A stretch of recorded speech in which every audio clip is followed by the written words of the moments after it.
we're going to learn how to solve quadratic equations using the square root property. So square roots and squares are inverse properties. So when you're solving equations, you're doing inverses. So because we have a square here, we're going to be able to use the square root property for this specifically.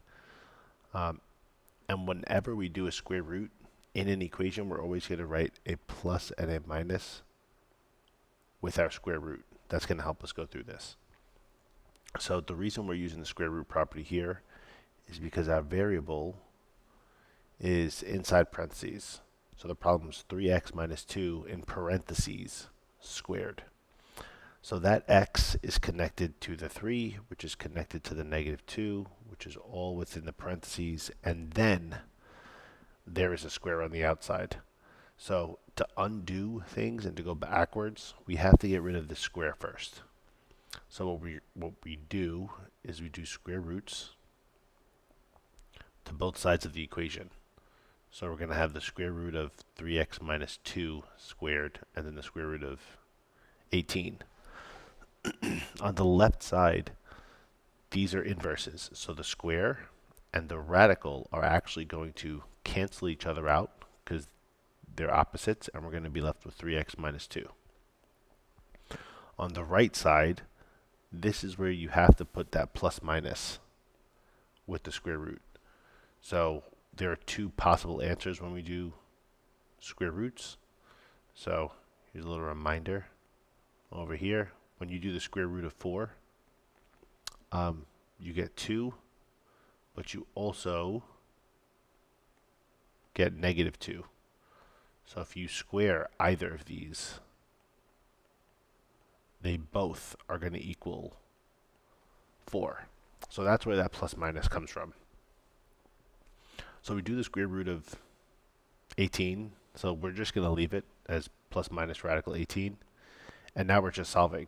So we're going to add 2. Mathematically, the way this is written is we put the plus and minus in between the terms so that we know we are adding radical 18 and subtracting radical 18. And 2 is our constant. So we're putting the 2 in front, and then we're going to put the radical. So 3x is equal to that, and then we divide by 3. Now multiplying and dividing are the same step, which means we are distributing when we multiply or divide. So everything gets divided. And there we go. 2 plus or minus radical 18 over 3. This specific problem is not done. So when you're doing your problems, you do have to take a special look at your radical and figure out, can you simplify that? In this case, the square root of 18 does simplify. 18 is 9 times 2. Radical 9 is 3. So that simplifies to 3 radical 2. So another way you can write this answer is 2 plus or minus 3 radical 2 over 3. That should give you full credit because it's simplified.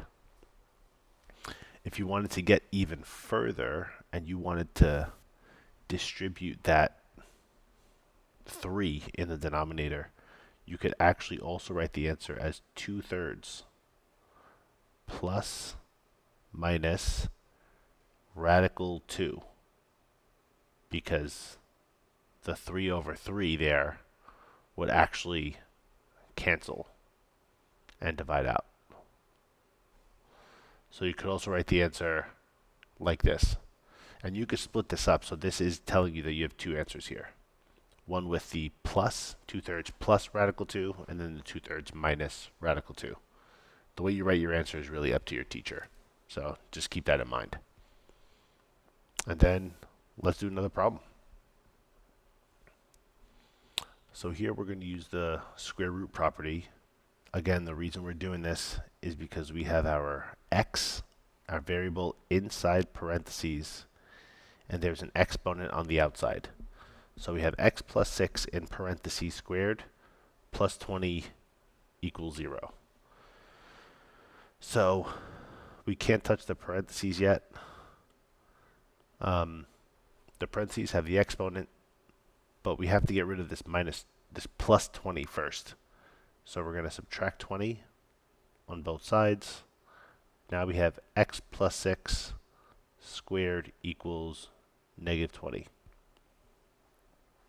Based on what we just did, in order to get rid of the square, we're going to do square roots. So we're going to have plus minus radical negative 20 on the right side. And the radical on the left side is going to cancel with that exponent. So we're just going to be left with the x plus 6.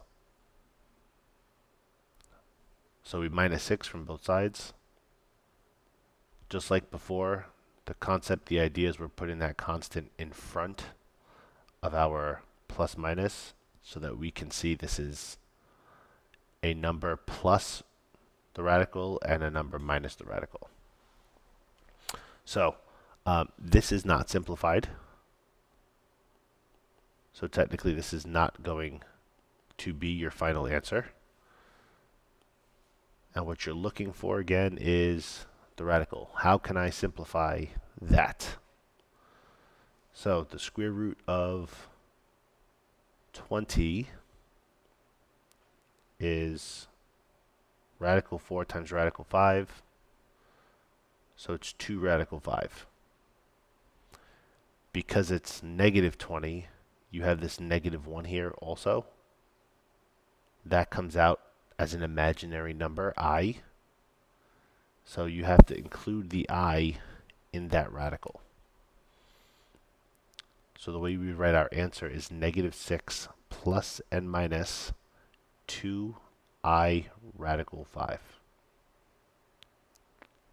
That's your answer. There's nothing else you could do there. If you wanted to, again, because we have two answers, we could write these as negative 6 plus 2I radical 5 and negative 6 minus 2I radical 5. That's where that plus minus comes from. That's the whole purpose of this. So that's how you solve quadratic equations using the square root property. As long as you have an x that is being squared and it's separate, we can do that.